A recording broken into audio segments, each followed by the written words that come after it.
Welcome to the WHHI-TV Daily News. I'm Betsy McDaniel in once again for Robin Zimmerman. She will be back next week, but of course there's still a lot to talk about today.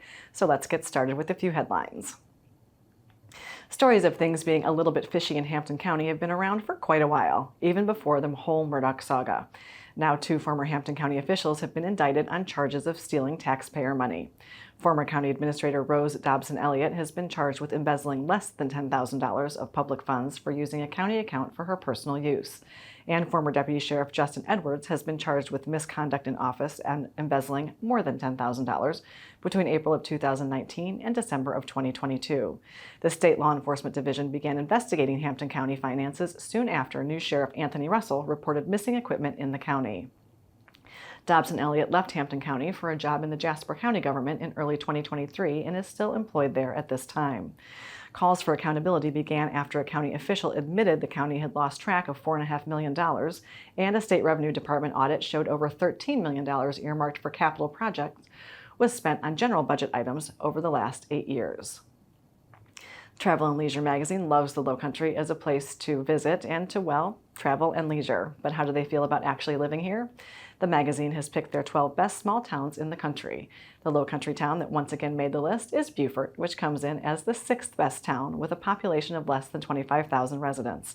If you live there, you already know why it's great, but the magazine qualifies the best small towns as those that have a stronger sense of community, tranquility, less stress, and often a much more scenic setting immersed in nature. Travel and Leisure named Incline Village, Nevada on Lake Tahoe as number 1, Moab, Utah is 2nd, and North Potomac, Maryland is 3rd. It is probably fair to say that most of us feel like we have too much stuff, and many of us have so much stuff that we need an extra storage unit. To that end, we have seen dozens of those units pop up around the Lowcountry. So many that residents of Port Royal are now calling for restrictions on the construction of more units, specifically saying that too many of these facilities line the town's main roads. The Port Royal Town Council has approved an ordinance to keep storage facilities off the main roads of the town.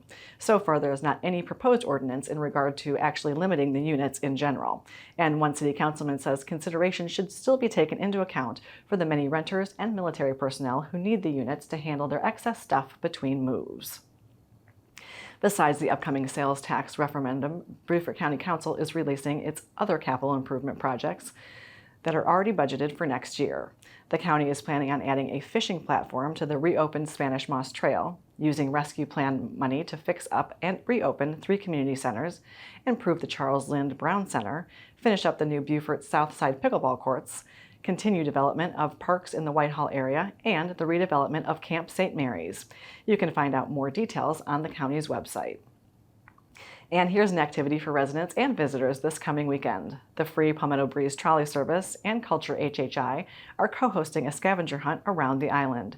It's the 3rd annual Breeze Trolley Rocks event, and it takes place Friday through Sunday. The trolley team has hidden at least 25 painted rocks within view of their trolley stop signs, and participants are not only encouraged to find them and take pictures, but also re-hide them for other hunters. It's all being done through the trolley's Facebook and Instagram accounts. You can even paint and hide your own rocks. PalmettoBreezeTransit.com has everything you need to know. The media sources on your screen will have more on these and other stories, and we would love for you to like us on Facebook and follow us on Instagram at WHHI-TV. And if you have an idea for a news story, we'd love to hear it, so drop us a line at news@WHHITV.com. And now let's take a look at our Lowcountry Crawl Spaces weather with Maria Soden. Thanks, Betsy. Yep, so taking a look ahead, it does look like we're going to continue to see this trend of temperatures starting to drop as they're going to get into the low 80s, but with that is going to come more showers and thunderstorms. So taking a look at Wednesday, it's to be sunny to partly cloudy with thunderstorms throughout the afternoon and possibly going into the evening. Hilton is going to have a high 84, a low 75. Bluffton's have a high 86, a low 72. And Beaufort's have a high 86 and a low 72. The sunrise for Wednesday is going to be at 6:51 and sunset's going to be at 8 o'clock.